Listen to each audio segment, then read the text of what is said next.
The nanny no one wanted to hire became the salvation of a millionaire and his two 8-year-old autistic twin sons. Subscribe to the channel and comment where you're watching from. The morning rain drummed against the floor-to-ceiling windows of the Manhattan penthouse, creating rivulets that distorted the view of Central Park 43 stories below. Margaret, Maggie, Sullivan adjusted her worn leather portfolio for the 67th time this year, her calloused fingers tracing the edges of rejection letters she kept as painful reminders. At 46, she had perfected the art of maintaining composure while her heart shattered into smaller pieces with each. We've decided to go with someone else. The elevator's soft chime announced her arrival on the 52nd floor of the prestigious Fifth Avenue building. Maggie's reflection in the polished brass doors revealed what she already knew. Sensible brown hair pulled into a no-nonsense bun, wire-rimmed glasses perched on a face that had seen too many disappointments, and a navy blazer that had served her faithfully through dozens of interviews. She wasn't conventionally attractive by Manhattan standards, and she'd long ago stopped trying to be. Miss Sullivan? A pristine woman in her 30s emerged from behind an imposing marble reception desk, her blonde hair sculpted into submission and her smile as artificial as the orchids flanking the entrance. I'm Victoria Chun, Mr. Whitmore's executive assistant. He'll see you now. The penthouse stretched before her like a museum exhibit, all gleaming surfaces, abstract art, and furniture that looked more suited for admiration than actual use. Every step on the Italian marble floors echoed through the cavernous space, a stark reminder that she didn't belong here. The scent of expensive cologne and fresh lilies hung in the air, a combination that immediately made her stomach tighten with anxiety. Alexander Whitmore stood with his back to her, silhouetted against the massive windows overlooking the city. Even from behind, his presence commanded attention, broad shoulders beneath a tailored charcoal suit, dark hair showing just a hint of silver at the temples, and the kind of stillness that spoke of a man accustomed to being obeyed without question. When he turned, Maggie was struck by eyes the color of storm clouds and a face marked by the kind of exhaustion that sleep couldn't cure. Ms. Sullivan. His voice carried the weight of boardroom authority, but she caught something else underneath, desperation carefully masked by years of corporate training. Please sit. She remained standing, a habit that had served her well in previous interviews. Mr. Whitmore, before we begin, I need to be clear about something. I don't do fake smiles, I don't pretend children are angels when they're not, and I won't tell you what you want to hear just to get hired. If that's what you're looking for, we can end this conversation right now. Alexander's eyebrows rose slightly, the first genuine expression she'd seen cross his face. That's refreshingly honest. Honesty is all I've got left, Maggie replied, settling into the leather chair across from his glass desk. Your boys are 8-year-old twins on the autism spectrum, correct? Oliver and Ethan. Yes. The single word carried the weight of 2 years of struggle. Oliver was diagnosed with high-functioning autism at age 4. He's incredibly intelligent, but struggles with verbal communication. Ethan has what used to be called Asperger's, brilliant with numbers and patterns, but social situations are challenging for him.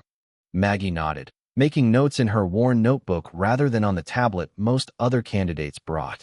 Tell me about their daily routine.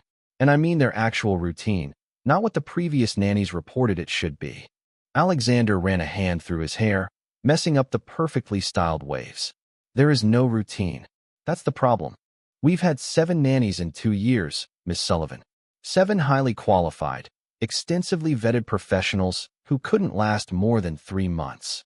The boys, they have specific needs, and apparently, I'm failing to provide them. The boys aren't the problem, Mr. Whitmore. The system is. Maggie's voice carried a conviction born from years of fighting similar battles. How much sleep are you getting? The question caught him off guard. I'm sorry. Sleep. When did you last get a full night's rest? When did you last eat a meal without checking your phone for work emails? When did you last spend an hour with your sons without thinking about quarterly reports or board meetings? Alexander's jaw tightened. My work supports this family. It provides for their future, their therapy, their education. Your work is killing you, and your boys can sense that. Maggie's interruption hung in the air between them like a challenge. Children on the spectrum are incredibly perceptive to emotional undercurrents. They're probably feeding off your stress and anxiety. And what exactly would you suggest, Miss Sullivan? That I abandon my responsibilities? That I let my company? That you start being their father instead of just their provider? The silence stretched between them, broken only by the distant hum of traffic 43 stories below. Alexander's face had gone pale, his knuckles white where they gripped the edge of his desk. For a moment, Maggie thought she'd pushed too far, that this would end like all the others. My wife died 2 years ago. His voice was barely above a whisper. Car accident on the FDR Drive. She was coming back from Oliver's therapy appointment. I should have been the one driving, should have been the one to take him, but I had a meeting with investors from Tokyo that couldn't be rescheduled. At least, that's what I told myself. Maggie felt her chest tighten with familiar pain. You blame yourself. Every single day. Alexander's storm gray eyes met hers across the desk. The boys barely spoke for 6 months after Sarah died.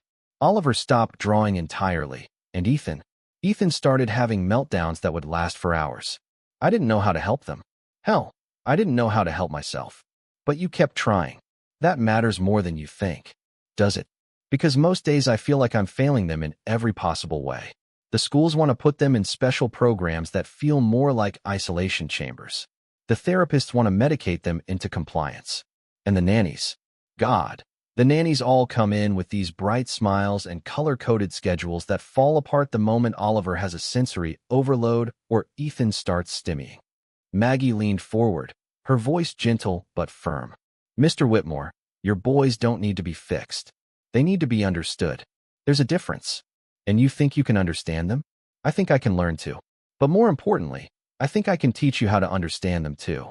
That is, if you're willing to let me. Alexander studied her face for a long moment, searching for something she couldn't name. Why should I trust you, Miss Sullivan? Your references are limited. And frankly, 66 other families found reasons not to hire you. The familiar sting of rejection threatened to surface, but Maggie pushed it down. Because those 66 families were looking for someone to make their lives easier. You're looking for someone to make your boys' lives better.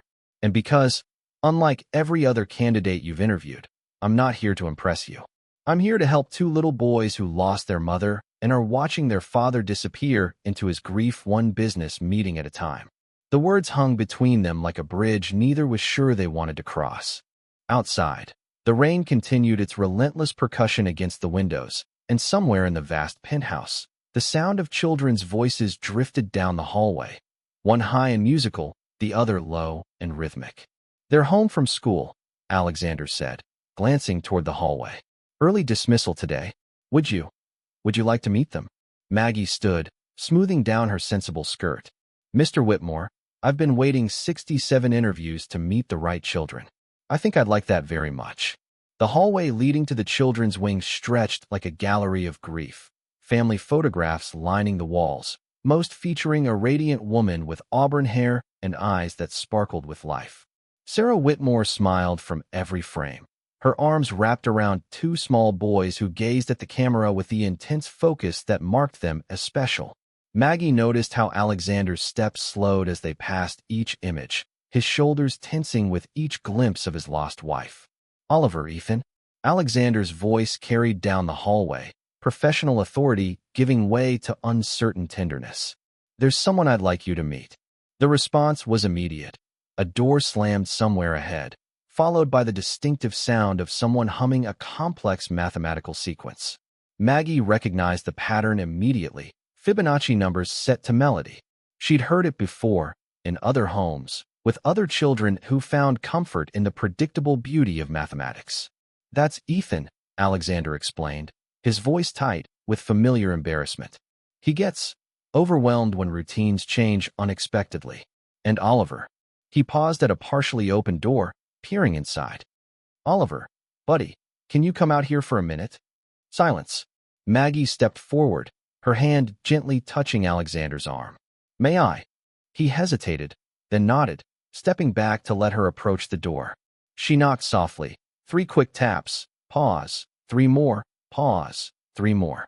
It was a rhythm that spoke of intention, of respect for the person inside. Oliver, my name is Maggie. I know you don't know me yet, and that's okay. New people can be scary. I'm going to sit right here in the hallway, and if you want to come out, that's great. If you don't, that's great too. I'll wait. Alexander started to speak, but Maggie held up a hand, settling herself cross-legged on the polished hardwood floor. Her professional blazer and skirt made the position awkward, but she maintained it without complaint. Minutes ticked by, 5, then 10.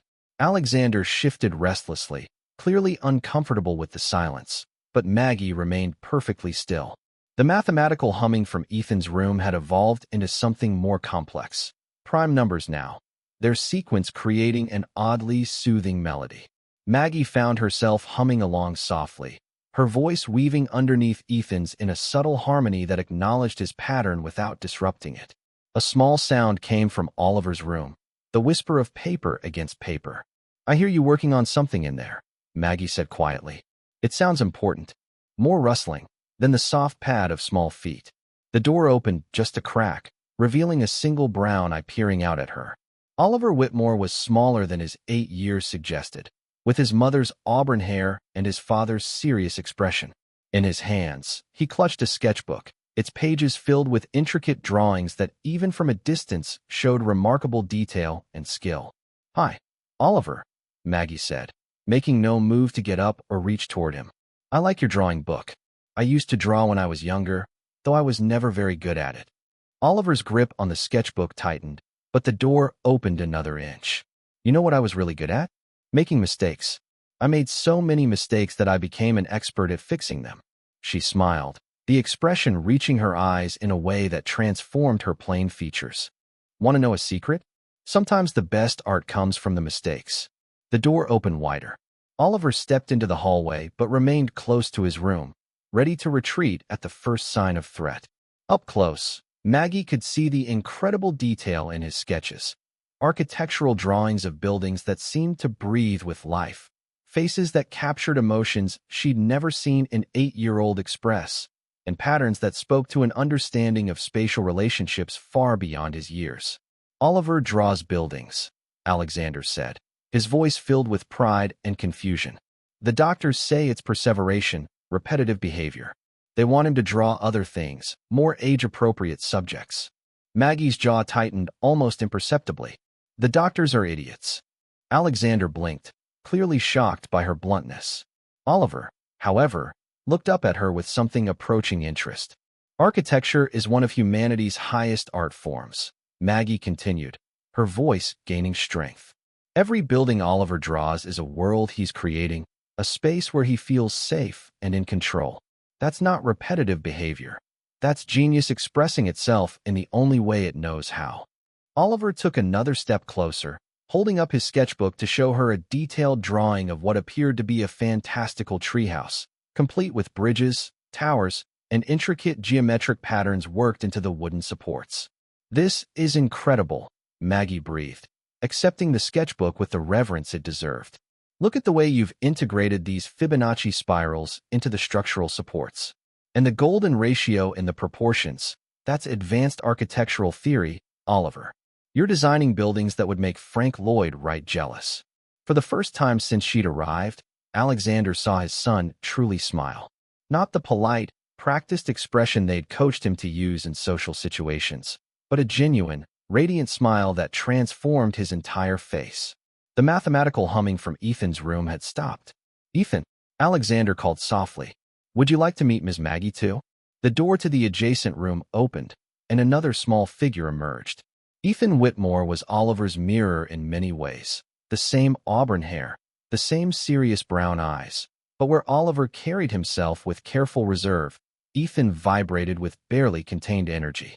His fingers moved constantly, tapping out complex numerical sequences against his legs, and his eyes darted around the hallway, cataloging every detail with computer-like precision.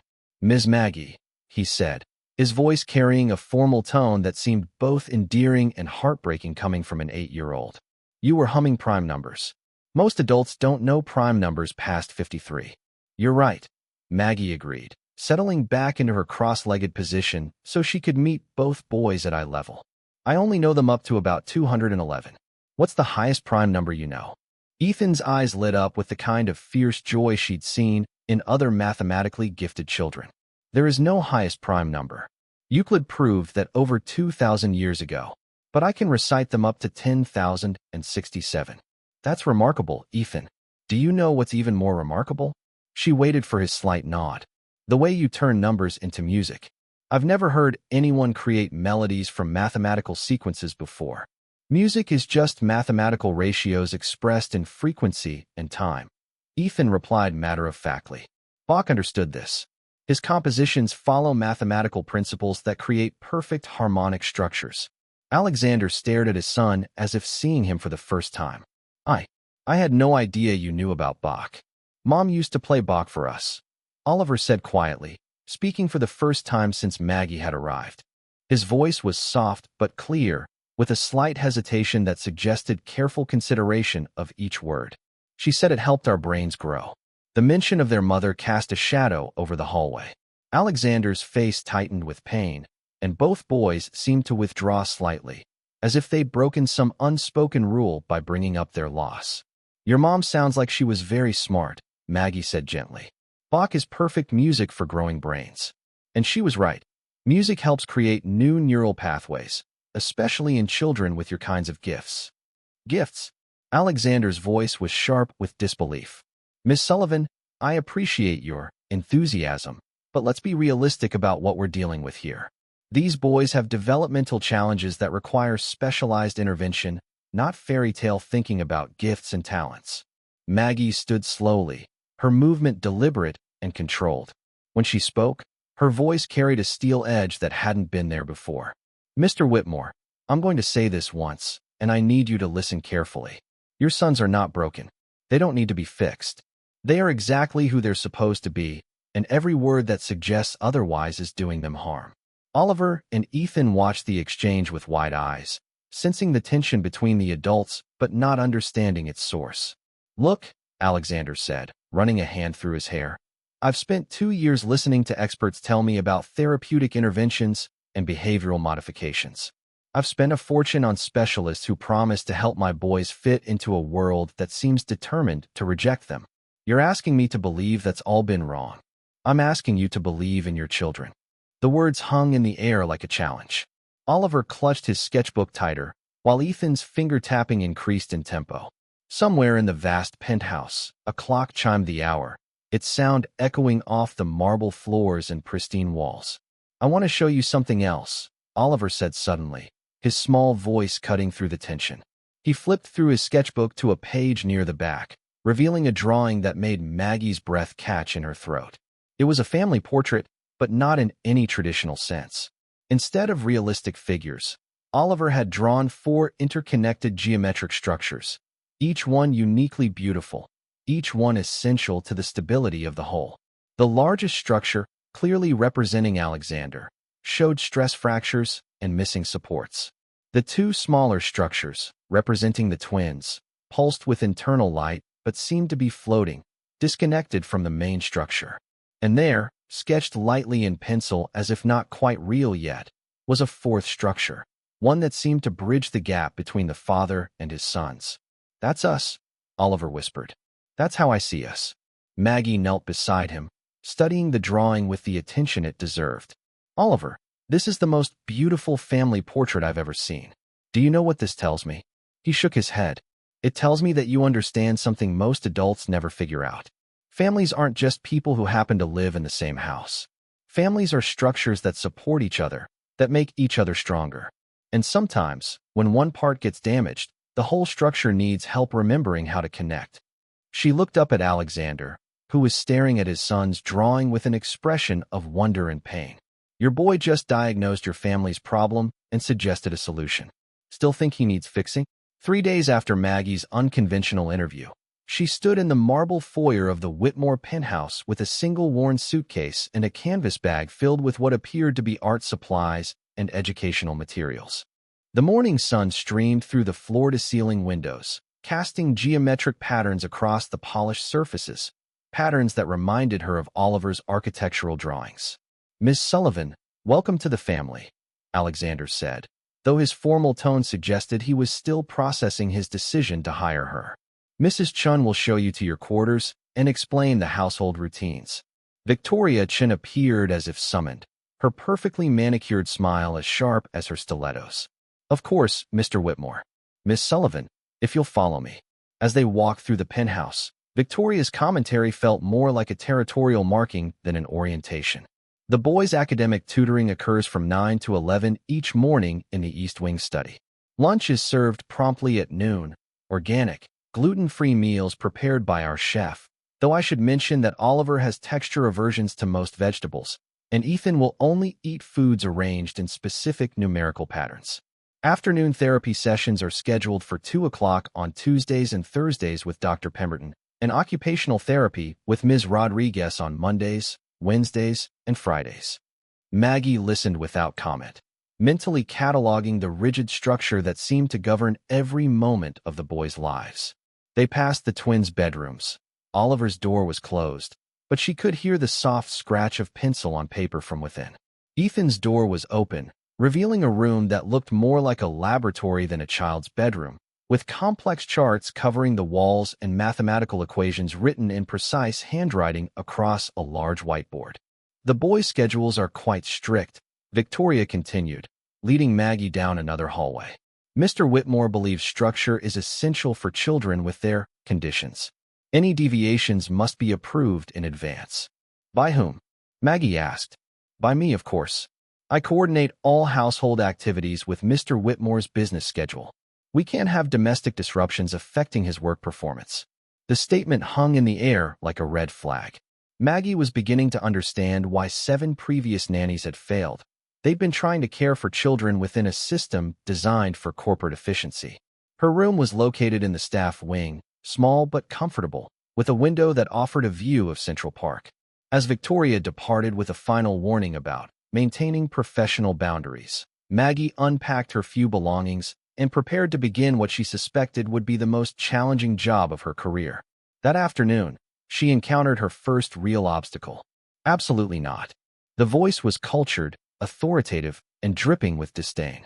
Maggie turned from where she'd been setting up art supplies in the boys' playroom to find herself facing an elegant woman in her 70s, dressed in Chanel and wearing pearls that probably cost more than Maggie's annual salary. "I'm sorry, I don't believe we've been introduced," Maggie said, straightening to her full height. "Eleanor Whitmore, Alexander's mother." The woman's pale blue eyes swept over Maggie with undisguised distaste. "And you are the latest in a long line of unsuitable women attempting to insinuate themselves into this family." "I'm the nanny, Margaret Sullivan." "You're a temporary employee," Eleanor corrected sharply. "And if you think you can waltz in here with your crafts projects and somehow replace what my grandsons have lost, you are sorely mistaken." Maggie felt her spine stiffen. "I'm not trying to replace anyone, Mrs. Whitmore. I'm trying to help 2 grieving children learn to navigate their world. My grandsons don't need your help. They need proper medical intervention, structured therapy, and distance from well-meaning amateurs who think finger painting can cure autism."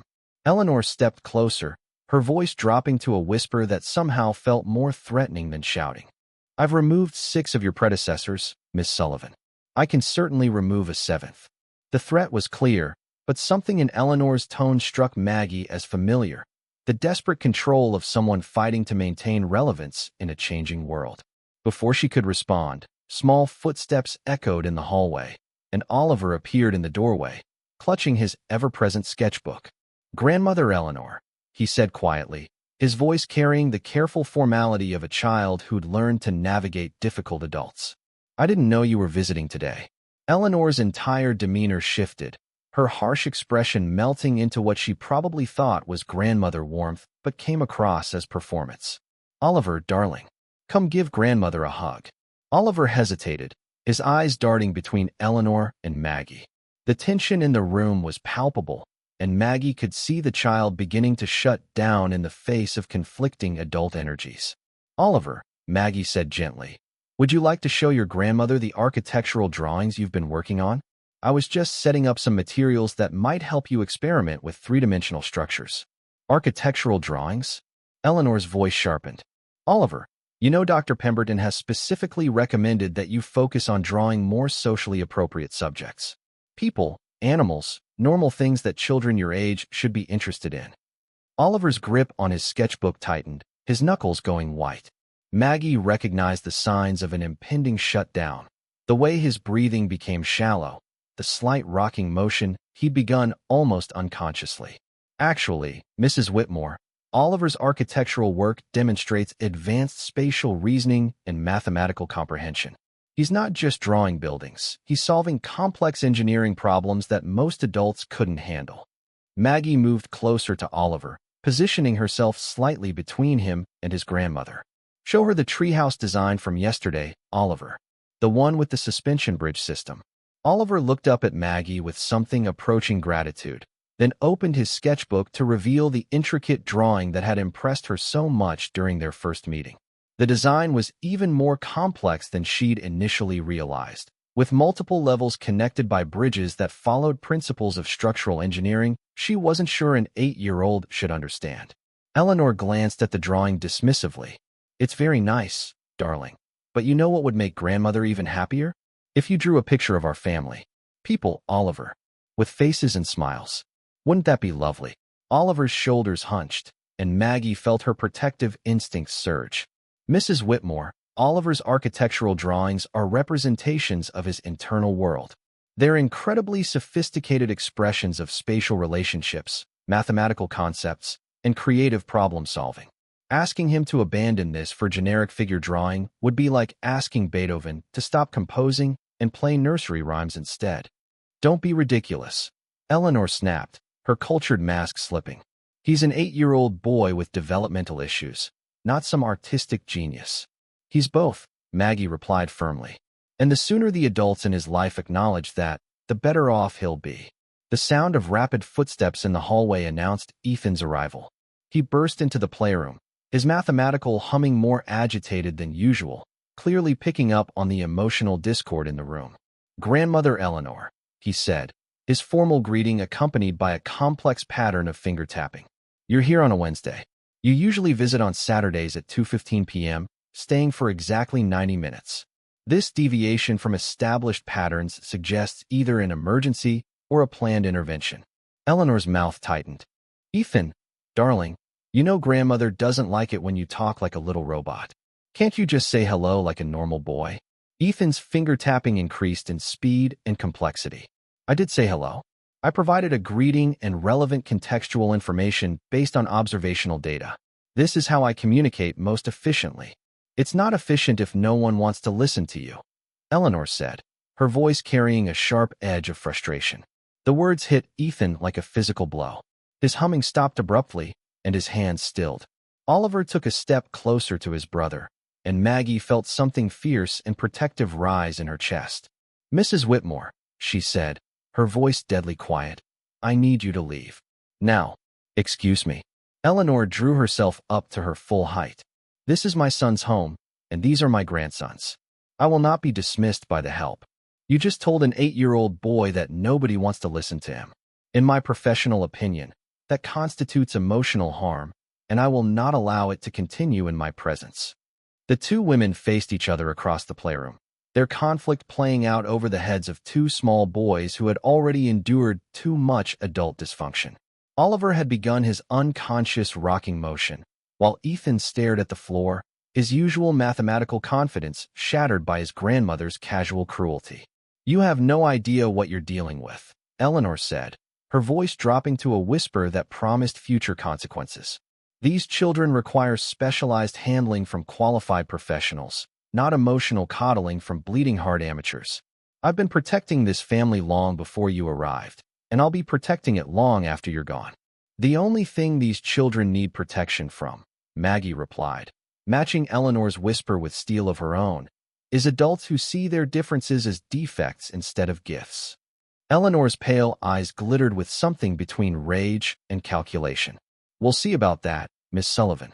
We'll see about that." She swept from the room with the kind of dramatic exit that left chaos in its wake.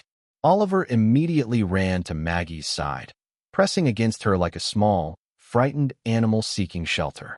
Ethan remained frozen in place, his usual mathematical patterns disrupted by emotional overload. "Hey," Maggie said softly, kneeling down to bring herself to their level. "Hey, it's okay. She's gone now. Grandmother Eleanor doesn't like us very much," Oliver whispered against her shoulder. "Sometimes," Maggie said carefully, "adults who are hurting inside say hurtful things to the people they love. That doesn't make it right, and it doesn't make it true. Ethan looked up from the floor, his brown eyes bright with unshed tears. She said, "Nobody wants to listen to me. But you listen to me. You understand when I talk about numbers." Ethan, honey, there are people in this world who will always want to listen to you.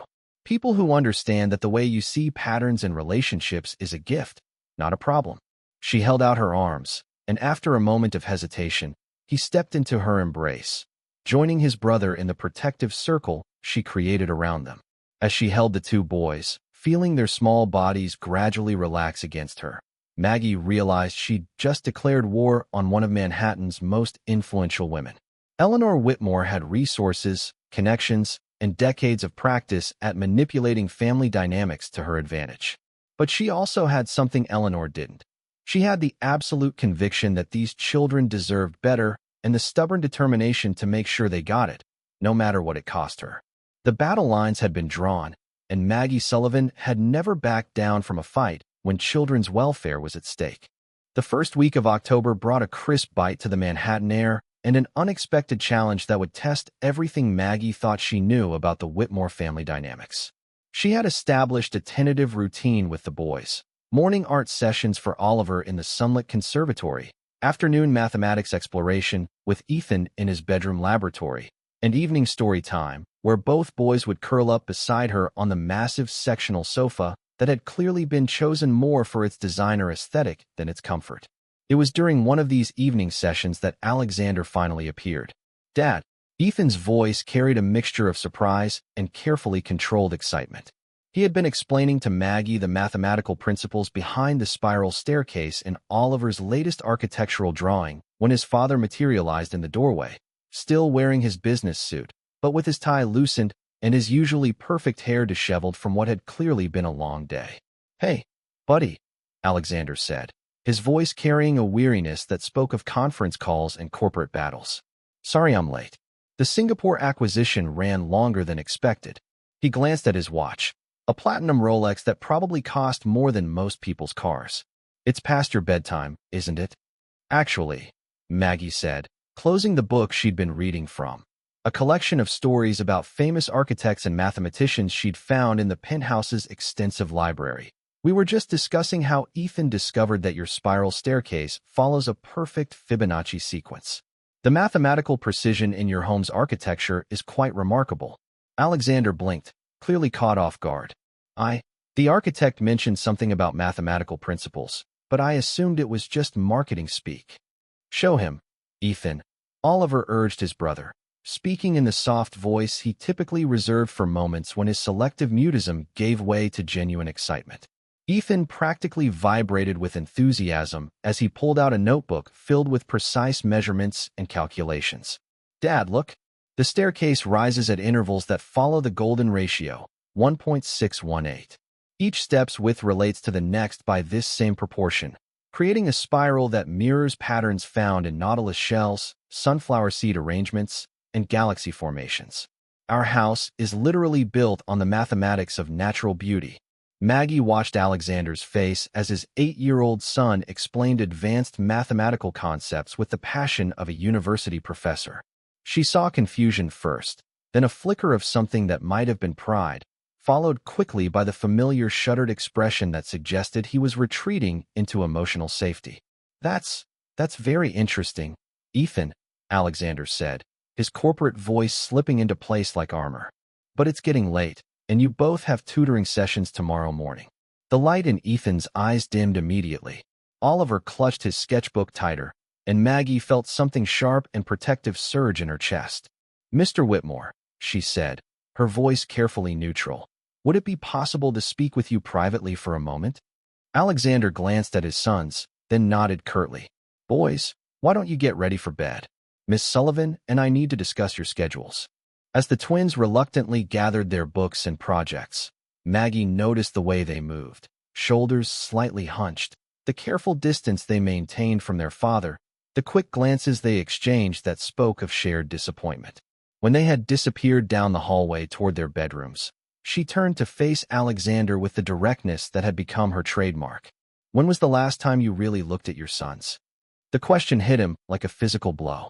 "Excuse me?" "Not glanced at them while checking your phone," not observe them during therapy sessions while thinking about quarterly reports. When did you last sit down and actually see who they are? Maggie moved closer, her voice dropping to just above a whisper. Because what I just witnessed was your brilliant child sharing something he was passionate about, and you dismissed it as bedtime logistics. Alexander's jaw tightened.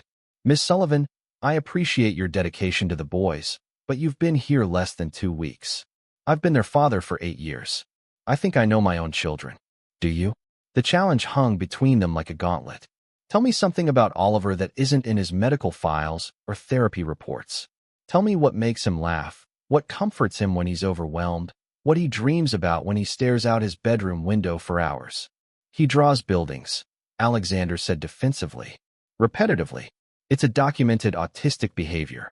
He creates worlds, Maggie corrected fiercely.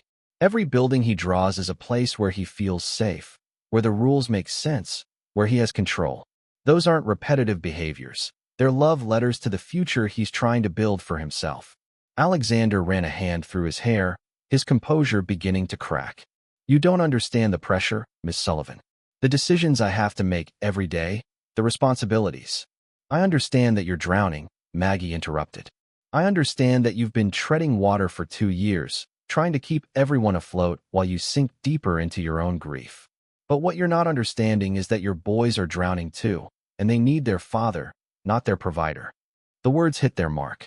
Alexander's carefully maintained facade crumbled, and for a moment, she saw the broken man beneath the corporate exterior, someone who had been running on autopilot for so long he'd forgotten how to actually live. I don't know how to be what they need, he whispered, the admission torn from somewhere deep inside. Sarah was the one who understood them. She knew how to talk to them, how to help them navigate the world. I'm just trying not to make things worse. By staying away? By keeping yourself so busy with work that you don't have time to connect with them? Maggie's voice softened slightly, but the steel remained. Alexander, your sons don't need you to understand everything about autism or have all the answers about their therapy. They need you to show up. They need you to be present in their lives instead of just present in the same building. What if I fail them? What if I do more damage than good? What if you don't try at all? She moved closer, forcing him to meet her eyes. Those boys worship you. Ethan lights up like a Christmas tree when you walk into a room, and Oliver draws buildings because he's trying to construct a world where his family fits together. But every time you treat their interests like symptoms to be managed instead of gifts to be celebrated, you're telling them that who they are isn't enough. Alexander was quiet for a long moment, staring out the floor-to-ceiling windows at the city lights below. When he finally spoke, his voice was barely audible. I used to read to them every night. Before Sarah died. We had this ritual, stories before bed, and then I'd tuck them in and tell them about the stars visible from their bedroom windows. What happened to that ritual? Everything happened, he said, his voice hollow. The funeral, the media attention, the business decisions that couldn't wait, the parade of doctors and therapists and specialists all telling me how to fix my broken children. Somewhere in all of that, I forgot that they weren't broken. They were just different. Maggie felt something shift in her chest, the familiar ache of recognition. Alexander, can I tell you something personal? He nodded. I spent my entire childhood being told I was broken. Foster home after foster home. I was the kid who was too quiet, too strange, too intense. I didn't understand social cues. I obsessed over details other people ignored, and I had meltdowns when routines changed unexpectedly. It took me 30 years to realize that I wasn't broken, I was autistic. And all those years of being treated like a problem that needed solving nearly destroyed me. Alexander's eyes widened. You're on the spectrum, high functioning, as they used to say, though I prefer to think of it as differently abled. Maggie's voice carried the weight of years of self-discovery. Your boys aren't just my job, Alexander. They're reflections of who I was at their age. And every time you treat their autism like a disease instead of a difference, I see my own childhood trauma playing out in real time. The confession hung between them like a bridge, fragile, new, but offering the possibility of connection. Alexander stared at her with something approaching wonder. Is that why you're so good with them? Why you understand what they need? It's part of it. But mostly, I understand them because I see them. Not their diagnoses, not their challenges, not their behaviors that need modification. I see two brilliant, creative, loving children who happen to process the world differently than most people. And I see a father who loves them desperately but is terrified of loving them wrong. Alexander's breath caught, and for a moment, she thought he might break down entirely. Instead, he straightened his shoulders with visible effort. What do I do, Maggie? How do I fix this? You start by showing up, she said simply. Tomorrow morning, instead of leaving for the office before they wake up, you come to Oliver's art session. You sit down and let him explain his latest architectural masterpiece. You ask questions, not about whether it's therapeutically appropriate, but about how he envisions people living in the spaces he creates. And Ethan, tomorrow afternoon, you join his mathematics exploration. Let him teach you about the patterns he sees everywhere. Listen to his numerical music. Learn to see the world through his eyes instead of trying to force him to see it through yours. Alexander nodded slowly, something shifting in his expression. Will you help me? I don't want to say the wrong thing or make them uncomfortable. The only wrong thing you can do is not try, Maggie said gently. And yes, I'll help you. But Alexander, this has to be about more than just scheduled interaction time. These boys need to know that they matter to you more than your quarterly reports. They need to feel like they belong in your life, not like they're disrupting it. They do matter to me, more than anything. Then show them, every day, because right now, all they see is a father who's too busy or too tired or too overwhelmed to really connect with them. And if that continues, she let the implication hang unfinished. If that continues, I'll lose them entirely, Alexander completed, the words heavy with realization. Not lose them, Maggie corrected. But you'll miss the chance to really know them. And they'll grow up believing that love comes with conditions, that they have to be different than they are to be worthy of attention. Alexander was quiet for several minutes, processing the weight of what she'd shared. Finally, he looked at her with eyes that held a determination she hadn't seen before. Tomorrow morning, I'm clearing my schedule until noon. Will you teach me how to really see my sons? Maggie smiled, and for the first time since arriving at the Whitmore penthouse, she felt genuinely hopeful. Alexander, I thought you'd never ask. The next morning arrived with the kind of golden October light that made Manhattan look like a city from a fairy tale. Alexander Whitmore stood in the doorway of the conservatory at 7:30 a.m., holding a cup of coffee that had gone cold in his hands as he watched his son work. For the first time in 2 years, he had intentionally cleared his morning schedule, ignoring the 17 urgent emails already waiting on his phone and the conference call with Tokyo that Victoria had frantically tried to reschedule. Oliver sat cross-legged on the hardwood floor, surrounded by architectural drawings that created a paper landscape around him. His small fingers moved with precise confidence as he sketched what appeared to be a complex bridge system, his tongue poking slightly out of the corner of his mouth in concentration. Sunlight streamed through the glass ceiling, creating patterns that shifted and danced across his auburn hair that was so much like Sarah's that Alexander sometimes had to look away. He's been working on that since 6 this morning, Maggie said softly, appearing beside Alexander with her own cup of coffee, black, no sugar, he'd noticed, like someone who had learned to take whatever was offered without complaint. The mathematical precision in his structural calculations would impress a civil engineer. How can you tell it's mathematically precise? Alexander asked, genuinely curious despite his lingering skepticism. It looks like a child's drawing.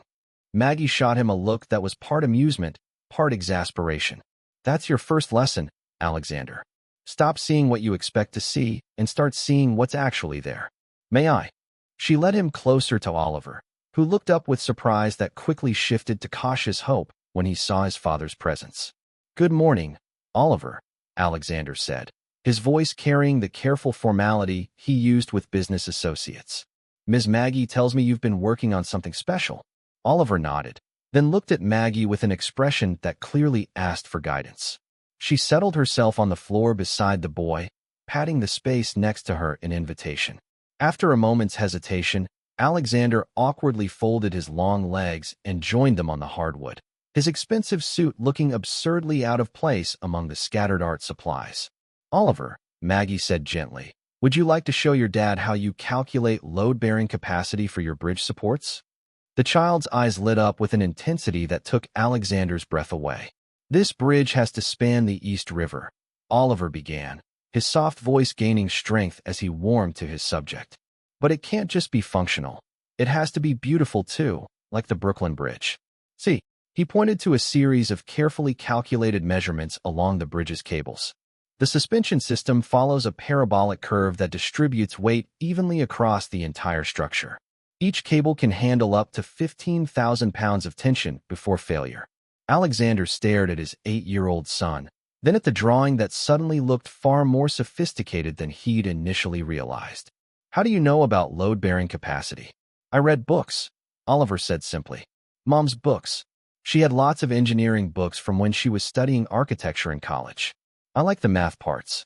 The casual mention of Sarah hit Alexander like a physical blow. His wife had indeed studied architecture before switching to interior design, a fact he'd somehow forgotten in the chaos of grief and responsibility. You've been reading Mom's textbooks? Oliver nodded, suddenly uncertain, as if he might have revealed something he wasn't supposed to know. Is that okay? I put them back exactly where I found them. I'm very careful. It's more than okay, Alexander managed, his voice thick with emotion he hadn't expected. Your mom would be. She would be so proud of you. Really? The hope in Oliver's voice was almost heartbreaking. Really? She always said engineering was just poetry written in mathematics. Alexander paused, surprised by the memory that had surfaced unbidden. She used to say that buildings weren't just structures. They were dreams made solid. Oliver's smile was radiant. That's exactly what I think. See, this bridge isn't just for cars and people. It's for connecting places that were meant to be together but got separated by water. It's for making the city whole again. Maggie watched the exchange with something that felt dangerously close to tears. This was what she'd been hoping for.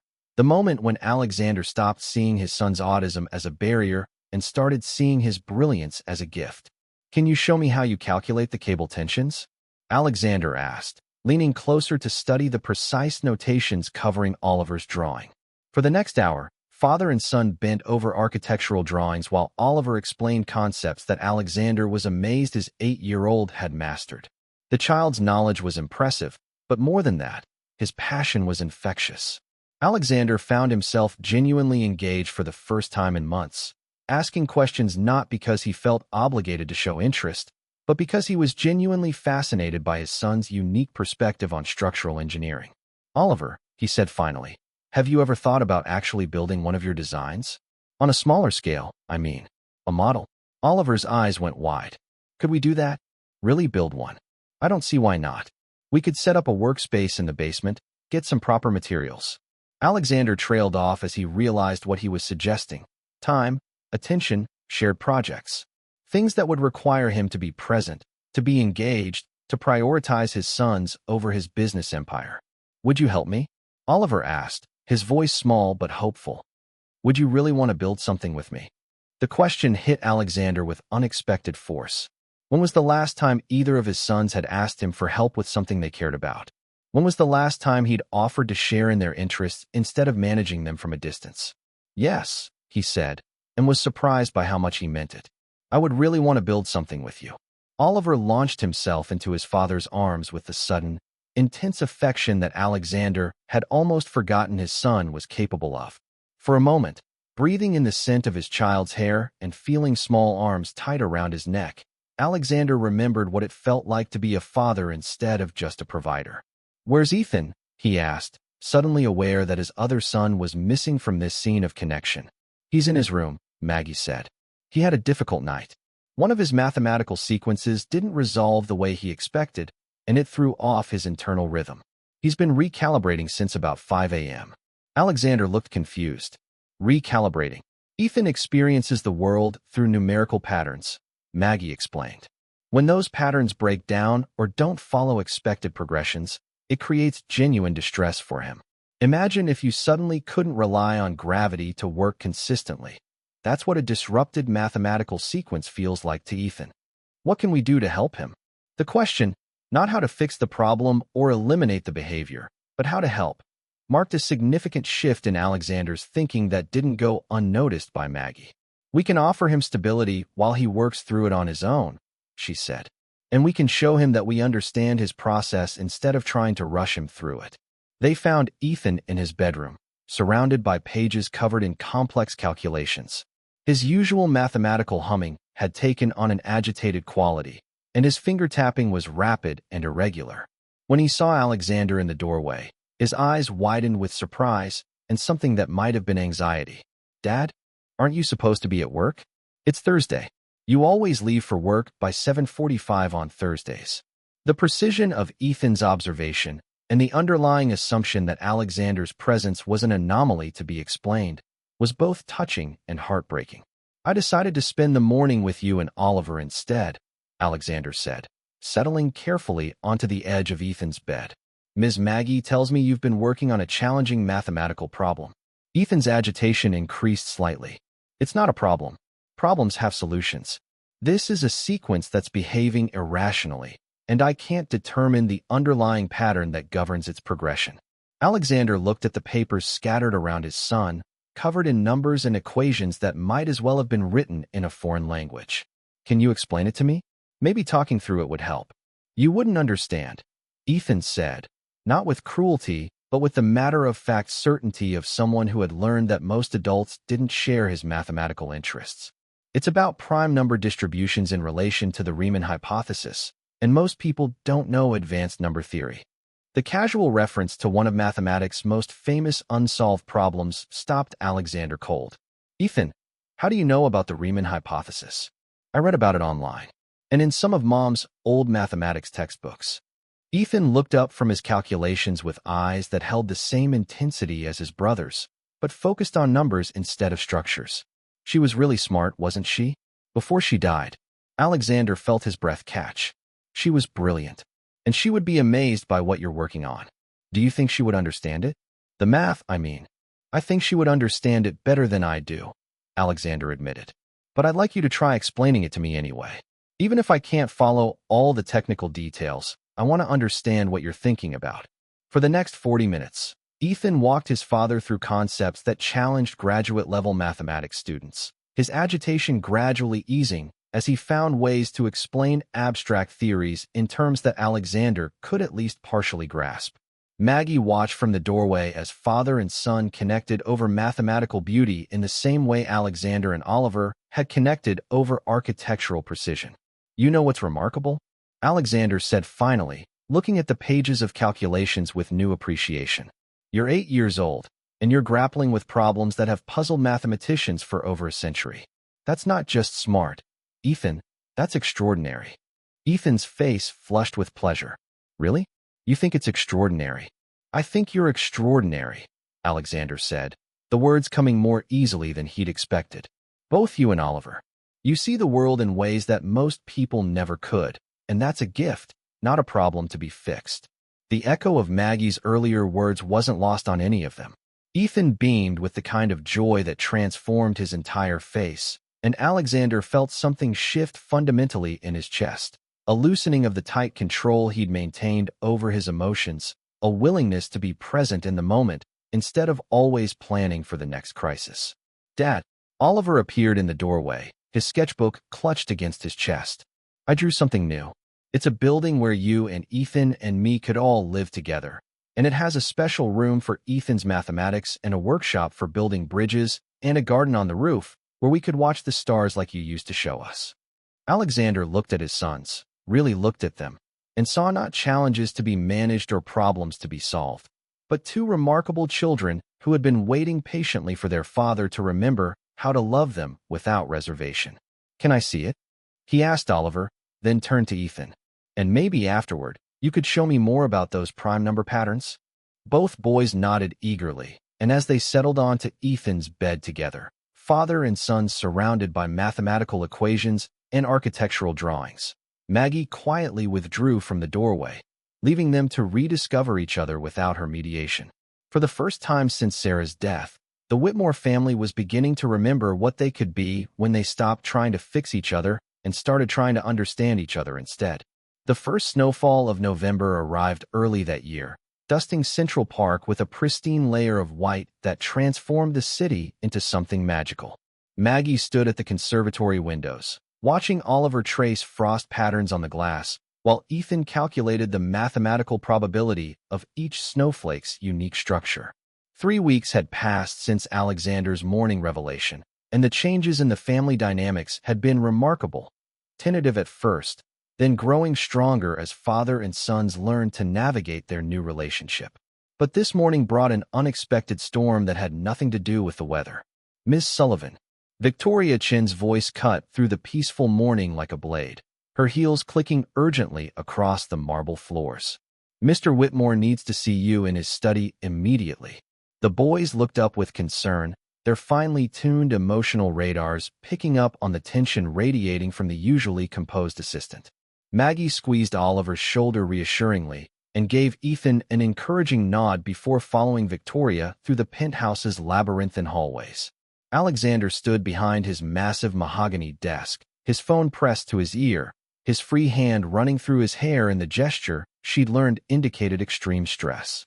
Legal documents were scattered across the normally pristine surface, and his laptop screen showed what appeared to be a video conference with several stern-faced individuals in business suits. "I understand your concerns, Dr. Pemberton, but I need more than speculation," Alexander was saying, his voice tight, with barely controlled frustration. "These are my children we're discussing, not case studies for your research." Maggie's blood ran cold as she caught the name.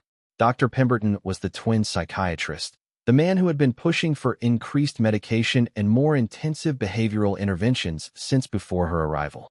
She'd met him only once, during a tense consultation where he dismissed her methods as unscientific and potentially harmful to the children's long-term development. Alexander ended the call and turned to face her, his expression grim. "We have a problem, Maggie. A serious one." "What kind of problem?" "Dr. Pemberton has filed a report with Child Protective Services suggesting that your unconventional methods may be detrimental to the boys' therapeutic progress. He's claiming that your approach is preventing them from developing appropriate coping mechanisms and social skills." The words hit her like a physical blow. In her 16 years of working with special needs children, she'd never faced an official challenge to her methods, never been accused of harming the children she'd dedicated her life to helping.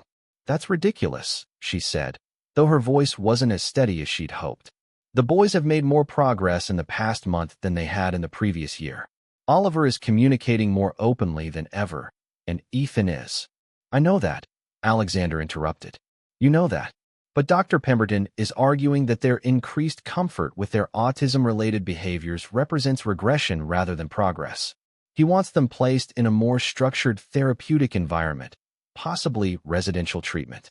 "Over my dead body," Maggie said fiercely, then caught herself. "I'm sorry, I didn't mean to overstep." "You didn't overstep. I feel exactly the same way." Alexander moved around the desk to stand closer to her. "But we're not dealing with logic here, Maggie. We're dealing with institutional bias and professional territorialism. Dr. Pemberton has convinced the school district that the boys' improved emotional regulation at home indicates they're becoming too dependent on accommodations that won't be available in the real world." Maggie felt the familiar surge of rage that always accompanied encounters with the educational and medical establishments that claimed to help neurodivergent children while systematically trying to force them into neurotypical molds. "What exactly is he recommending?" Alexander's face darkened. "Increased medication dosages to reduce what he calls stymieing behaviors and obsessive interests, removal from their current educational environment, and placement in a specialized facility that focuses on normalizing autistic behaviors.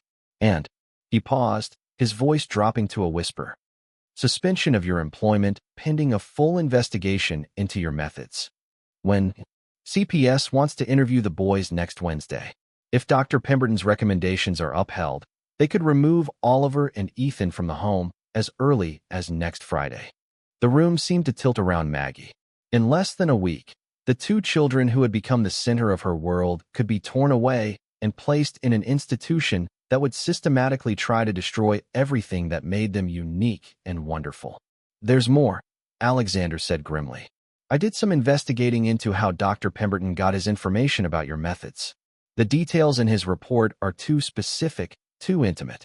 Someone with access to our home has been documenting your interactions with the boys and reporting back to him." "Victoria?" "That's what I thought at first. But Victoria's been with me for 6 years. She's ambitious and sometimes overprotective of my schedule, but she's not malicious." Alexander's expression grew darker. "It's my mother. Even though Maggie had suspected Eleanor Whitmore's involvement from their first confrontation, hearing the confirmation still felt like a betrayal. How can you be sure? Because I found her correspondence with Dr. Pemberton on her tablet. She's been documenting every concerning behavior she's observed during her visits, every deviation from what she considers normal child development. She genuinely believes she's protecting the boys, but she's also. He trailed off, struggling with words. She's trying to maintain control over your family, Maggie finished. This isn't about the boys' welfare, Alexander. This is about a woman who lost her daughter-in-law and is terrified of losing her influence over her grandchildren to another woman. I confronted her this morning. She admitted everything, but she's completely convinced that she's acting in their best interests. She believes that encouraging their autistic behaviors will handicap them for life, that they need to learn to function in the neurotypical world regardless of the cost. Maggie closed her eyes, feeling the weight of decades of similar battles pressing down on her shoulders. What are you going to do? Fight, Alexander said simply. Whatever it takes, however long it takes, I'm going to fight for my sons' right to be who they are instead of who the world thinks they should be. The determination in his voice was fierce, but Maggie could see the fear underneath.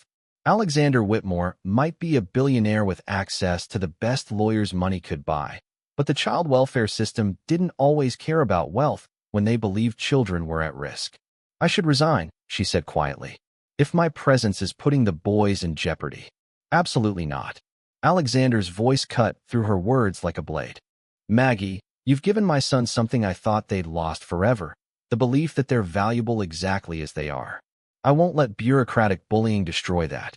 But if the investigation, then we'll win the investigation. We'll document every moment of progress, every breakthrough, every sign that your methods are helping rather than harming them.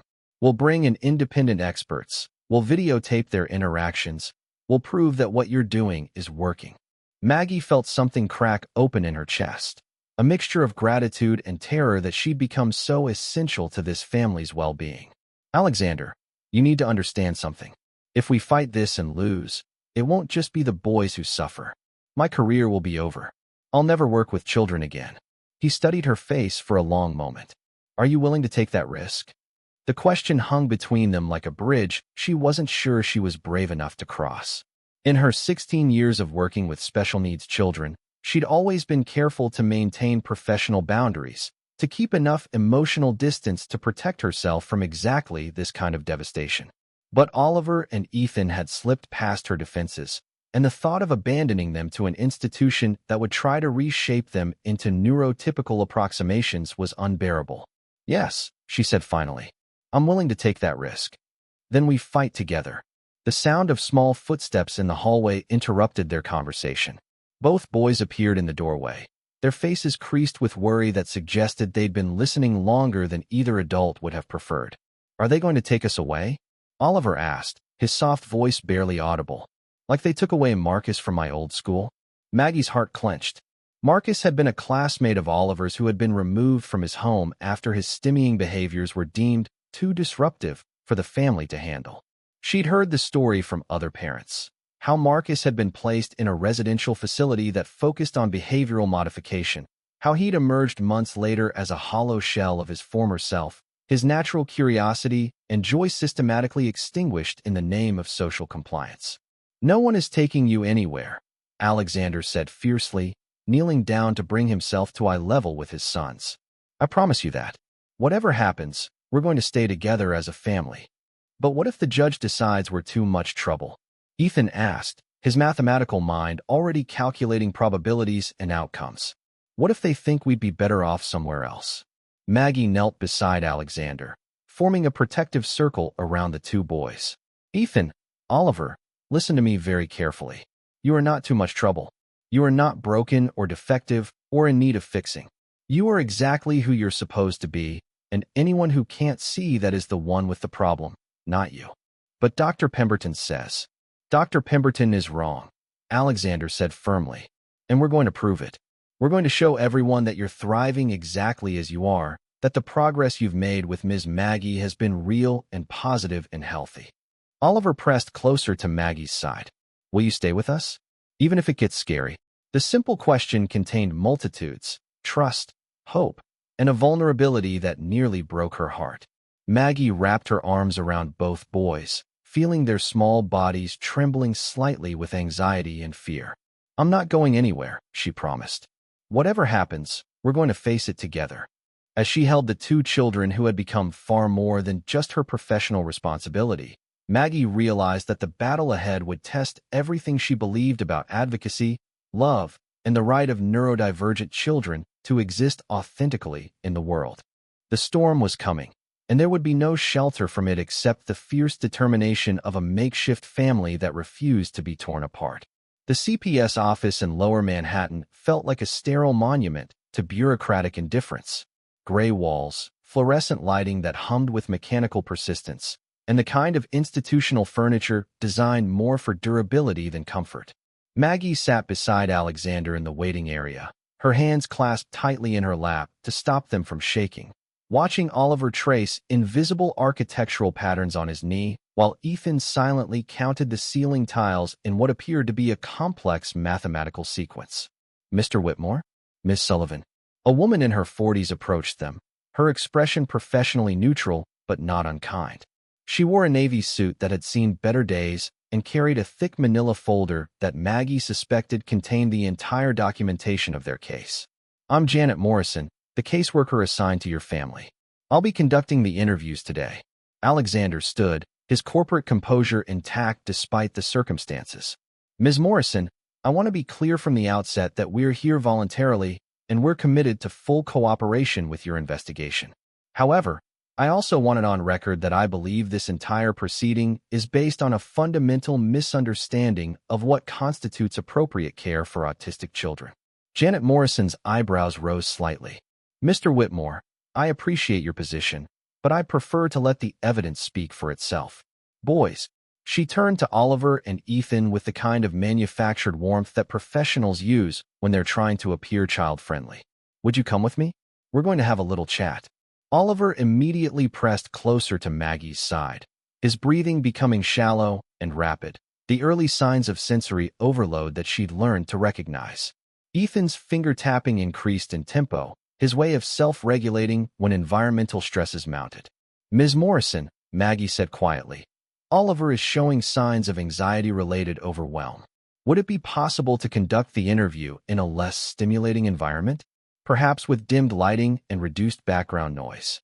"I'm sorry, but we have standardized protocols for these interviews. The boys need to be interviewed separately, in our designated interview room, without parental or caregiver presence that might influence their responses." Maggie felt her protective instincts surge. These children have documented sensory processing issues. Placing them in a high-stress environment without their primary support systems could trigger significant regression or shut down behaviors that would skew your assessment entirely. "Ms. Sullivan," Janet Morrison's voice carried a note of warning. "You're not officially representing these children in this proceeding. I'd ask that you allow me to conduct my interview according to established procedures." "She's not representing us," Alexander said firmly. "She's caring for my son's immediate well-being, which is my right as their father to ensure." The standoff lasted several seconds before Janet Morrison nodded curtly. "Very well. You may observe from outside the room, but any interference with the interview process will result in your removal from the premises." The interview room was everything Maggie had feared. Harsh fluorescent lighting, no windows, and walls painted an institutional shade of beige that seemed designed to drain life from everything it touched. Oliver took one step inside and immediately began his unconscious rocking motion, while Ethan's humming became more pronounced as he tried to cope with the sensory assault of the environment. Through the one-way glass, Maggie and Alexander watched as Janet Morrison began her questioning with the kind of clinical detachment that suggested she'd conducted hundreds of similar interviews. "Oliver, can you tell me about a typical day at home with Ms. Sullivan?" Oliver's rocking increased, and his voice was barely a whisper when he responded. She helps me with my buildings. She understands about the math parts." "What kind of math parts?" "The structural engineering, load-bearing calculations, stress distribution in suspension systems." Oliver's voice grew slightly stronger as he warmed to his favorite subject, but Maggie could see the way his hands trembled as he tried to self-regulate in the overwhelming environment. Janet Morrison made notes on her pad, her expression unreadable. Does Ms. Sullivan ever ask you to do things you don't want to do? Does she ever make you feel uncomfortable? No, Oliver said immediately. She makes things make sense. She doesn't try to make me be different. What do you mean by that? Oliver struggled to find words that would convey his experience to an adult who clearly didn't understand the neurodivergent perspective. Other people want me to look at their eyes when they talk. It hurts to look at eyes. But Ms. Maggie says I can listen with my ears instead of my eyes, and that's okay. Maggie watched Janet Morrison's face tighten slightly at this response. In the caseworker's world, eye contact was probably considered a basic social skill that any competent caregiver should be teaching. Does your father spend time with you and your brother? More now, Oliver said, his voice growing softer again. He learned about my buildings. He's going to help me build a real one in the basement workshop. And how does that make you feel? Safe, Oliver whispered. Like maybe we're a real family again.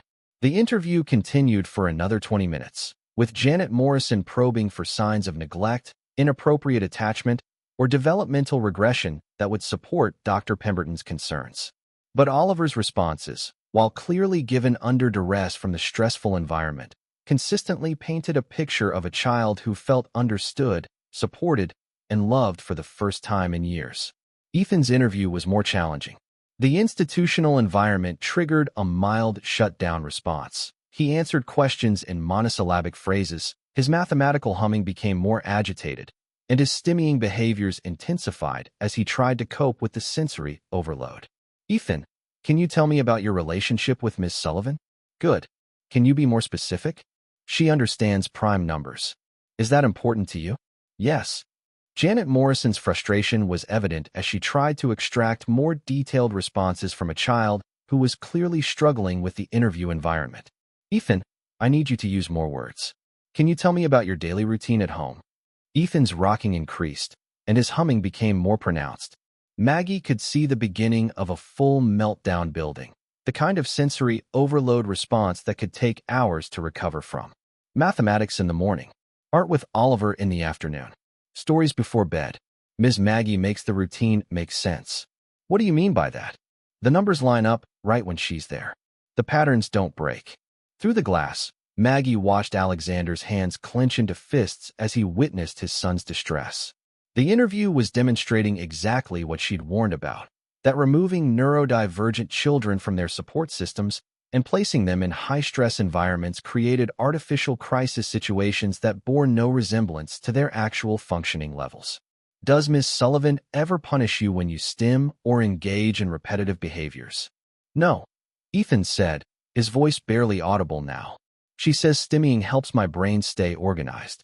Another note on Janet Morrison's pad, another tightening of her expression. In the world of traditional autism intervention, reducing stimming behaviors was considered progress, not acceptance. The final question came 45 minutes into the interview. If you could change anything about your home situation, what would it be? Ethan looked up from his finger-tapping patterns for the first time since the interview began. I would make grandmother Eleanor understand that we're not broken, and I would make sure Ms. Maggie never has to leave. The simple honesty of the statement, its complete lack of guile or manipulation, seemed to catch Janet Morrison off guard. For the first time since the interview began, her professional mask slipped slightly, revealing something that might have been recognition of a child's genuine emotional need. When both interviews were complete, Janet Morrison spent another hour reviewing the documentation that Dr. Pemberton had submitted, comparing it against her own observations and the responses she'd gathered from the boys. Alexander and Maggie waited in the sterile hallway while Oliver and Ethan slowly recovered from the stress of the experience, their small bodies gradually releasing the tension that had built up during the questioning. Ms. Sullivan, Janet Morrison said finally, emerging from the interview room with her manila folder now even thicker with additional notes. I need to ask you some direct questions about your methodology. Of course. Dr. Pemberton's report suggests that you're encouraging behaviors and interests that will ultimately handicap these children in mainstream social and educational environments. How do you respond to that concern? Maggie took a deep breath, knowing that her answer could determine the future of the family she'd come to love. Ms. Morrison, The fundamental flaw in Dr. Pemberton's assessment is his assumption that the goal of autism intervention should be to make autistic children appear less autistic. My approach is based on the principle that these children deserve to be understood and supported as they are, not forced to conform to neurotypical expectations that may be impossible or harmful for them to meet. But surely you acknowledge that these children will need to function in a neurotypical world. I absolutely acknowledge that. But there's a difference between teaching children adaptive skills that help them navigate that world and teaching them to suppress their natural neurological functioning in order to appear normal. Oliver's architectural interests and Ethan's mathematical gifts aren't problems to be solved. They're strengths to be developed. Janet Morrison studied her for a long moment. The boys clearly have strong attachment to you. Dr. Pemberton suggests this attachment is unhealthy, that it's preventing them from developing appropriate independence. With respect, Dr. Pemberton has never worked with an autistic child who felt truly understood and accepted. The attachment the boys have formed isn't dependence, it's trust. For the first time in their lives, they have an adult who validates their experiences instead of trying to change them. And you believe this approach is in their long-term best interests? Maggie looked through the glass partition at Oliver and Ethan, who were quietly sharing one of Oliver's architectural drawings while they waited. In the months since their father had begun truly engaging with them, both children had blossomed in ways that no traditional intervention had achieved in years of trying. Ms. Morrison, I've worked with special needs children for 16 years. I've seen what happens when we focus on making them appear normal instead of helping them be successful as themselves. The children who thrive are the ones who are accepted, understood, and supported in developing their natural strengths. The children who suffer are the ones who are taught that their authentic selves are unacceptable. Janet Morrison made several more notes, then closed her folder with a decisive snap. I'll be submitting my report to the court by Friday. You should hear our decision by early next week. As they left the CPS office and stepped back into the crisp November air, Alexander wrapped a protective arm around each of his sons, while Maggie walked beside them. All four of them bound together by the shared experience of fighting for something precious that the world seemed determined to take away. The investigation was complete, but the battle for Oliver and Ethan's right to be themselves was just beginning. The family court building on Center Street stood like a granite fortress against the gray December sky, its imposing columns and carved facades designed to intimidate rather than comfort. Snow had begun falling during the night, dusting the city with a deceptive softness that made everything look clean and hopeful. A cruel irony, given the life-altering proceedings about to unfold inside. Maggie adjusted her navy suit jacket for the 100th time, her hands trembling slightly despite her determination to remain composed.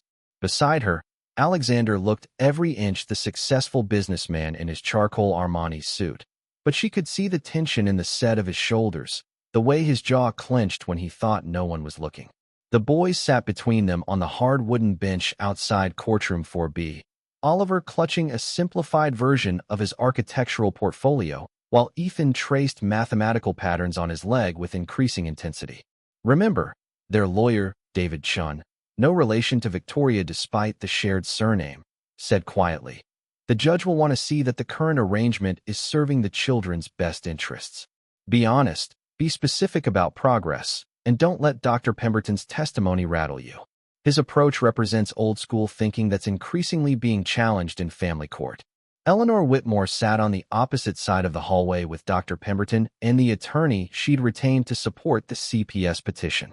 She hadn't spoken to Alexander since their confrontation 3 weeks ago, and the pain in her pale blue eyes suggested that her certainty about the righteousness of her cause was beginning to crack. When she looked at her grandsons, Maggie could see genuine love there, twisted by fear and misunderstanding into something destructive. All rise for the Honorable Judge Patricia Alvarez, the bailiff called, and the small group filed into the courtroom that would determine the family's future. Judge Alvarez was a woman in her 50s with graying hair pulled back in a severe bun and eyes that suggested she'd seen every variation of human tragedy the family court system could produce. She reviewed the case file with methodical precision before looking up at the assembled parties. This hearing concerns a petition filed by Dr. Marcus Pemberton and supported by Mrs. Eleanor Whitmore, requesting modification of the current care arrangement for minors Oliver and Ethan Whitmore, ages 8. The petitioners allege that the current caregiver, Ms. Margaret Sullivan, is employing methods that may be detrimental to the children's therapeutic progress and long-term development. Mr. Whitmore, as the legal guardian, opposes this petition. Is that correct? Yes, Your Honor, Alexander said, rising briefly. Dr. Pemberton, you may present your case. Dr. Marcus Pemberton was a man in his 60s whose credentials were impeccable and whose approach to autism treatment had been considered cutting-edge 20 years ago. He spoke with the authority of someone accustomed to having his expertise go unquestioned, presenting his case with slides and charts that reduced Oliver and Ethan to data points on a therapeutic progress graph. Your Honor, these children have been diagnosed with autism spectrum disorder and require intensive behavioral intervention to develop appropriate social and adaptive functioning skills. Ms. Sullivan's approach, while well-intentioned, fundamentally misunderstands the nature of autism treatment. Rather than working to reduce maladaptive behaviors such as stimming, obsessive interests, and social withdrawal, she has actively encouraged these behaviors under the misguided belief that they represent authentic self-expression. He clicked to a slide showing video footage that Maggie realized with growing horror had been taken secretly during her sessions with the boys. Eleanor must have been recording their interactions during her visits, documenting what she perceived as problematic behaviors. As you can see in this footage, Ms. Sullivan allows and even participates in repetitive behaviors that established therapeutic protocols would seek to modify. She encourages Oliver's obsessive focus on architectural drawings rather than redirecting him toward age-appropriate social activities. She validates Ethan's mathematical fixations rather than helping him develop broader interests that would serve him better in mainstream educational and social environments. Maggie felt sick watching the secretly recorded footage, seeing her private moments of connection with the boys presented as evidence of professional incompetence. The video showed her humming along with Ethan's mathematical sequences, sitting on the floor to discuss Oliver's architectural drawings, allowing both children to stim freely during their sessions. Furthermore, Dr. Pemberton continued, the children have developed what appears to be an unhealthy attachment to Ms. Sullivan, viewing her as irreplaceable and becoming distressed when separated from her. This level of dependence is counterproductive to developing the independence and resilience these children will need to function in adult society. He spent another 20 minutes presenting his case, citing outdated research and therapeutic approaches that focused on behavioral compliance rather than emotional well-being. When he finished, Judge Alvarez turned to David Chun with an expression that revealed nothing about her initial impressions. Mr. Chun, you may present your defense. David Chun stood with the confidence of someone who had been preparing for this moment since the petition was filed. Your Honor, the petitioner's case is based on a fundamental misunderstanding of current best practices in autism support and a willful misinterpretation of the evidence regarding these children's progress under Ms. Sullivan's care. He clicked to his own presentation, showing charts and documentation that painted a very different picture of the boy's development. Oliver Whitmore has shown remarkable progress in verbal communication, emotional regulation, and social interaction since Ms. Sullivan's employment began. His selective mutism, which had persisted for over a year following his mother's death, has resolved almost entirely. His anxiety-related behaviors have decreased significantly, and his academic performance has improved dramatically. The charts were compelling: speech therapy progress reports, teacher evaluations, even medical documentation showing that Oliver's stress-related physical symptoms had largely disappeared since Maggie's arrival. Ethan Whitmore has similarly thrived under Ms. Sullivan's care. His mathematical gifts, rather than being viewed as problematic obsessions, have been channeled into genuine educational advancement. He is now performing mathematical calculations at a high school level while maintaining emotional stability and developing stronger family relationships. David Chin paused, letting the data sink in before continuing with what Maggie knew would be the most challenging part of their defense. Your Honor, the fundamental difference between Dr. Pemberton's approach and Ms. Sullivan's approach lies in their goals. Dr. Pemberton seeks to normalize autistic children, to make them appear more neurotypical regardless of the psychological cost. Ms. Sullivan seeks to support autistic children in developing their natural strengths, while learning adaptive skills that allow them to navigate a neurotypical world without sacrificing their authentic selves. This sounds like philosophical differences rather than evidence-based treatment distinctions, Judge Alvarez observed. With respect, Your Honor, recent research in autism spectrum disorders has increasingly supported neurodiversity-affirming approaches over traditional behavioral modification techniques. We have several expert witnesses who can speak to the efficacy and appropriateness of Ms. Sullivan's methods.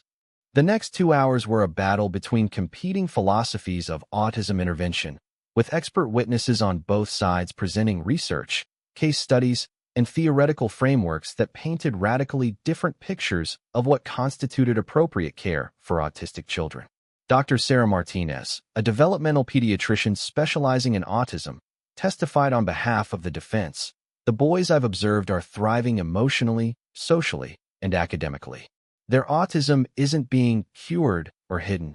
It's being supported in ways that allow their natural gifts to flourish while they develop practical life skills. Dr. James Thompson, a behavioral psychologist supporting Dr. Pemberton's petition, countered, without structured intervention to reduce autistic behaviors, these children will struggle to integrate into mainstream society. Ms. Sullivan's permissive approach may feel supportive in the short term, but it sets them up for long-term failure. Through it all, Oliver and Ethan sat quietly in the gallery, too young to fully understand the proceedings, but old enough to sense that their entire future hung in the balance. Maggie could see Oliver's hands moving in small architectural gestures as he tried to self-regulate, while Ethan's mathematical humming was barely audible but constant. Finally, Judge Alvarez called a recess and announced that she wanted to speak with the children privately in her chambers, a development that made everyone in the courtroom tense with anticipation.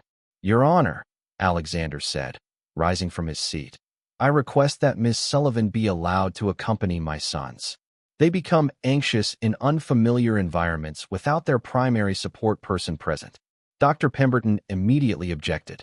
"Your Honor, allowing the subject of this proceeding to be present during the children's testimony would clearly bias their responses."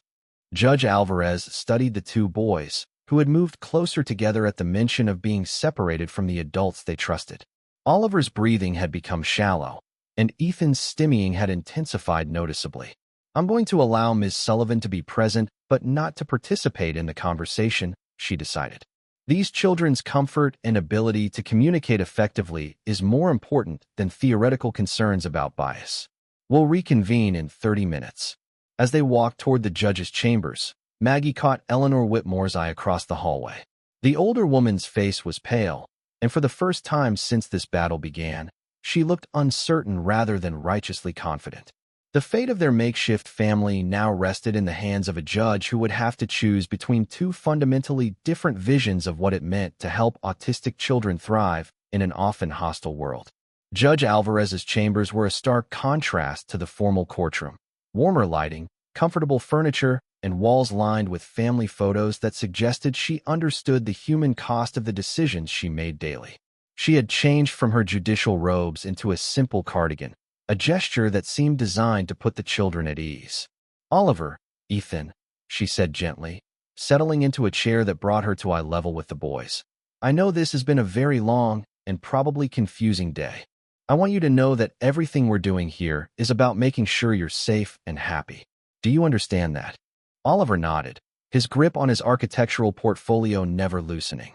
Ethan's mathematical humming had quieted to barely a whisper, but his fingers continued their complex patterns against his leg.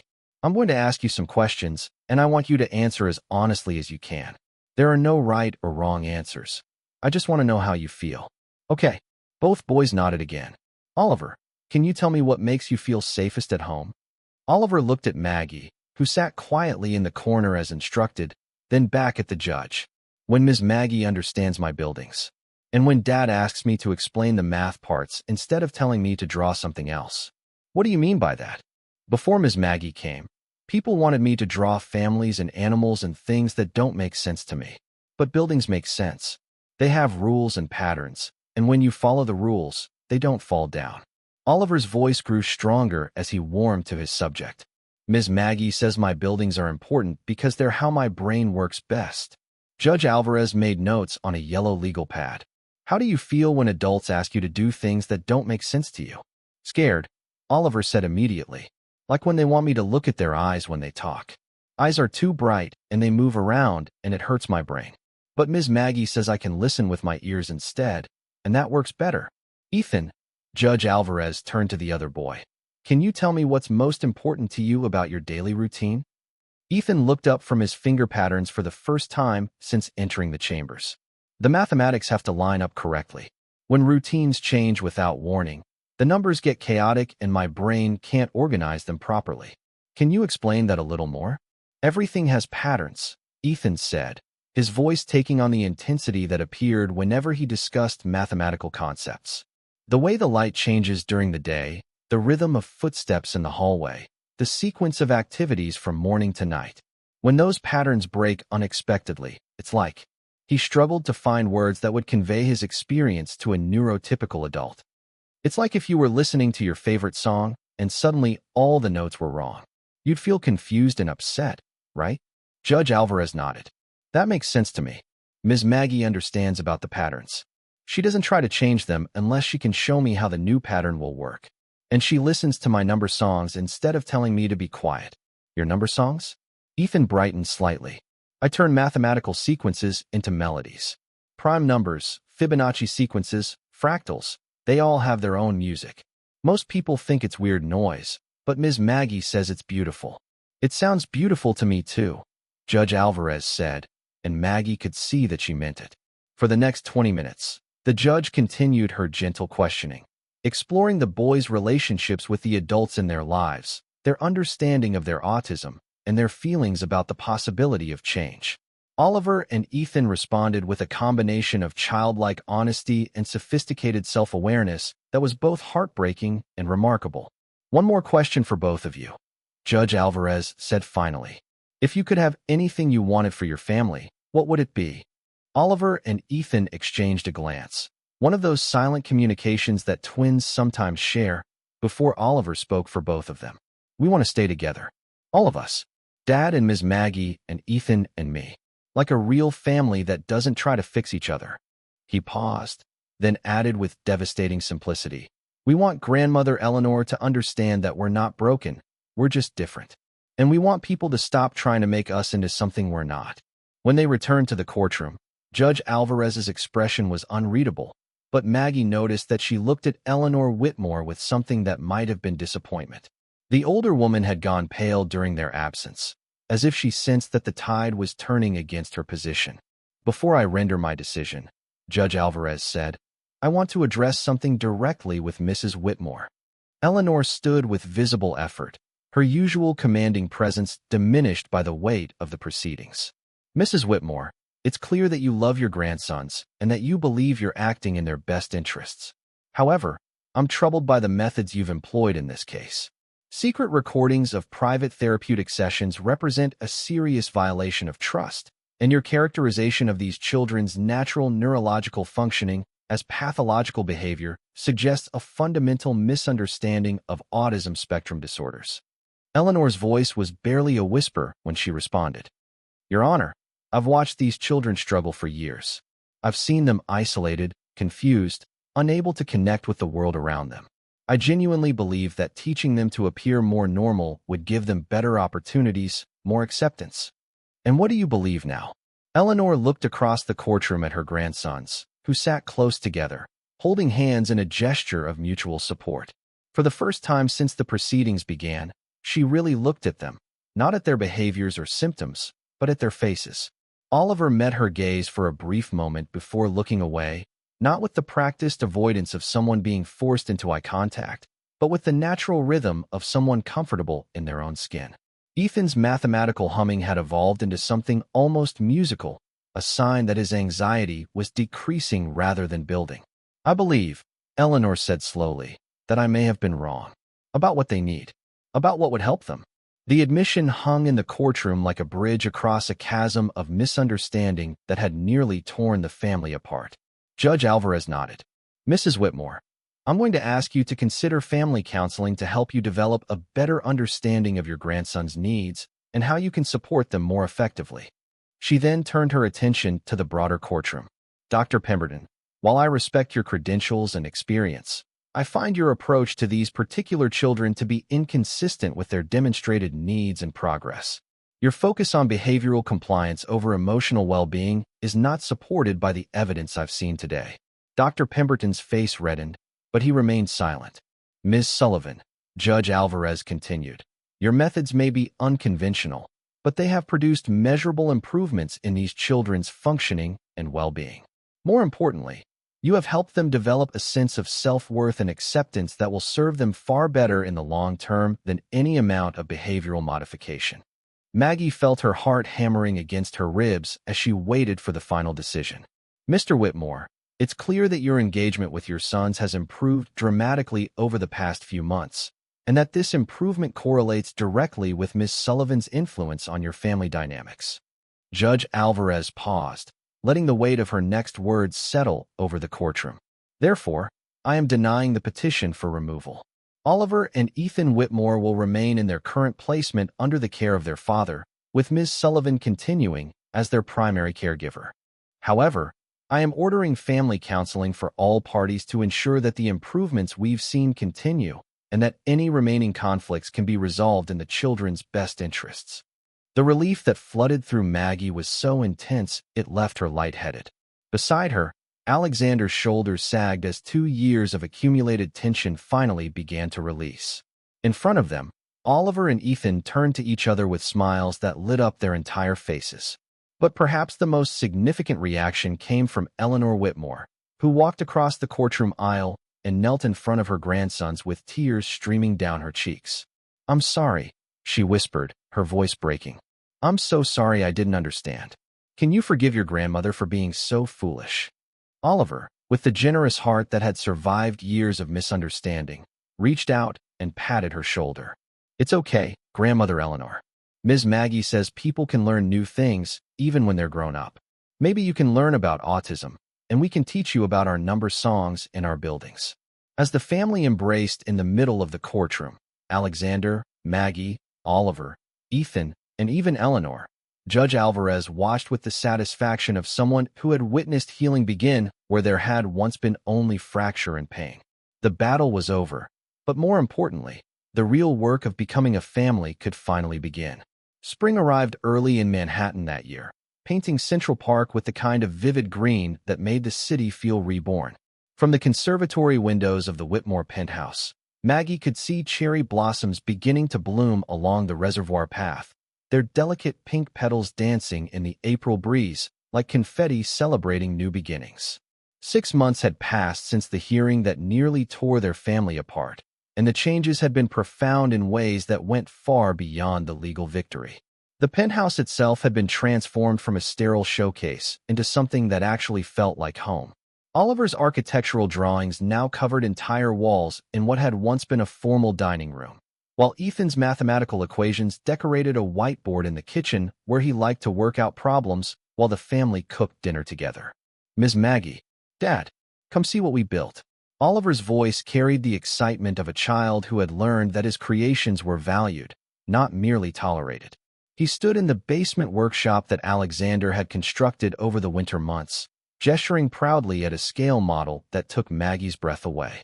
The model was a perfect replica of the suspension bridge Oliver had been designing since their first meeting, complete with working cable systems and mathematical precision that would have impressed professional engineers. But more than its technical excellence, the bridge represented something deeper, a physical manifestation of connection, of spans built across seemingly impossible distances. "Oliver, this is incredible," Alexander said, kneeling beside his son to examine the intricate details. His relationship with the boys had evolved from awkward formal interactions to genuine engagement, though it had required him to fundamentally restructure his priorities. The man who once worked 16-hour days now made sure to be home for dinner every evening, scheduling conference calls around art sessions and mathematics explorations rather than the other way around. "The load calculations are perfect," Ethan added, appearing from behind one of the workshop's tool cabinets with a notebook covered in equations. "I checked them 17 times using different mathematical approaches, and they all confirm that the bridge can handle weight distributions far exceeding typical traffic patterns." Maggie smiled at the way the twins had learned to collaborate, Oliver's spatial genius complementing Ethan's mathematical gifts to create something neither could have achieved alone. It was a metaphor for what their entire family had become, individuals with different strengths working together to build something beautiful and functional. "There's something else," Oliver said, his voice carrying a note of shy pride. "We want to show you the surprise we've been working on." He led them to another section of the workshop where a large canvas had been covered with a painter's drop cloth. With Ethan's help, he pulled away the covering to reveal a family portrait unlike anything Maggie had ever seen. Instead of traditional figures, Oliver had painted 4 interconnected structures rising from a shared foundation. Each structure was unique. The largest showed strength and stability, but with warm light glowing from within, representing Alexander's evolution from distant provider to engaged father. 2 smaller structures pulsed with their own internal brilliance while being supported by and contributing to the larger architectural composition, clearly representing the twins. And there, integrated seamlessly into the structural framework, was a 4th element that seemed to bridge and strengthen all the others. "That's you, Ms. Maggie," Ethan said softly. "You're the part that helps us all connect properly." The painting was mathematically precise, architecturally sound, and emotionally profound in ways that traditional family portraits could never achieve. It showed not just who they were, but how they functioned together. Each person essential, each person valued, each person contributing to the stability and beauty of the whole. "Boys," Maggie said, her voice thick with emotion, "this is the most beautiful thing I've ever seen. It's for the new center," Oliver explained. "For the front wall where everyone can see it when they come in." The center he referred to was still in the early planning stages, but it represented Alexander's most ambitious project yet, a comprehensive educational and support facility for neurodivergent children and their families. What had begun as a desire to ensure other families didn't face the same battles they'd endured had evolved into a vision that could potentially transform how society approached autism support and education. "Speaking of the center," Alexander said, his expression carrying the controlled excitement she'd learned to recognize when he was working on something he was passionate about, "I have news about the zoning approval and the architectural plans." They moved upstairs to the main living area, where architectural blueprints covered the coffee table alongside Ethan's mathematical projections for enrollment numbers and operational costs. Eleanor Whitmore sat in one of the comfortable chairs they'd added to replace the formal furniture, her silver hair catching the afternoon sunlight as she studied a tablet containing research about neurodiversity affirming educational approaches. The transformation in Eleanor had been perhaps the most remarkable of all. The family counseling Judge Alvarez had ordered had evolved into voluntary sessions where Eleanor worked to understand her grandson's experiences and her own role in nearly destroying the family she loved. She now spent her Tuesday afternoons learning about autism from Ethan's mathematical perspective and her Thursday mornings discussing architectural theory with Oliver. More importantly, she had become one of the most vocal advocates for the new center, using her social connections and influence to generate support among Manhattan's philanthropic community. "The City Planning Commission approved our application," Alexander announced. "We can break ground on the site in Soho this summer." The center would be unlike anything that existed in New York City, a place where neurodivergent children could learn and grow without having to mask their natural ways of processing the world. Oliver had contributed to the architectural design, creating sensory-friendly spaces with adjustable lighting, sound dampening, and flexible layouts that could accommodate different learning styles. Ethan had developed curriculum frameworks that incorporated mathematical concepts into every subject area, recognizing that many autistic children learned best when abstract concepts were grounded in logical patterns. "There's something else," Alexander continued, his voice carrying a note of nervousness that made everyone look up. "Something personal I wanted to discuss with all of you." He moved to stand beside Maggie's chair, his hand finding her shoulder in a gesture that had become natural over the months of learning to be a family together. "Maggie has been part of our family in every way that matters for over a year now. She's helped us understand each other, supported us through our worst challenges, and loved us even when we didn't know how to love ourselves." Alexander's voice strengthened as he continued. "I'd like to make that official, if she's willing." He pulled a small velvet box from his jacket pocket, dropping to one knee beside Maggie's chair while Oliver, and Ethan watched with expressions of barely contained excitement. "Margaret Sullivan, will you marry us? All of us. Will you be my wife and their mother and make this family complete?" Maggie stared at the ring, a simple solitaire that caught the afternoon light like a promise, while her mind tried to process the magnitude of what he was asking. Not just marriage, but permanent commitment to a family that had become the center of her world, legal recognition of the bonds that had already formed through shared struggles and unconditional love. "Yes," she whispered, then louder. "Yes, absolutely yes." The boys erupted in cheers, Oliver launching himself into her arms while Ethan began a mathematical celebration that sounded like a symphony of joy. Even Eleanor wiped tears from her eyes as Alexander slipped the ring onto Maggie's finger with hands that trembled slightly with emotion. "There's just one condition," Maggie said, looking around at the family that had taught her what it meant to be truly accepted.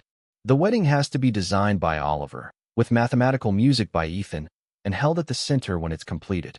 I want our marriage to be a celebration of everything we've built together."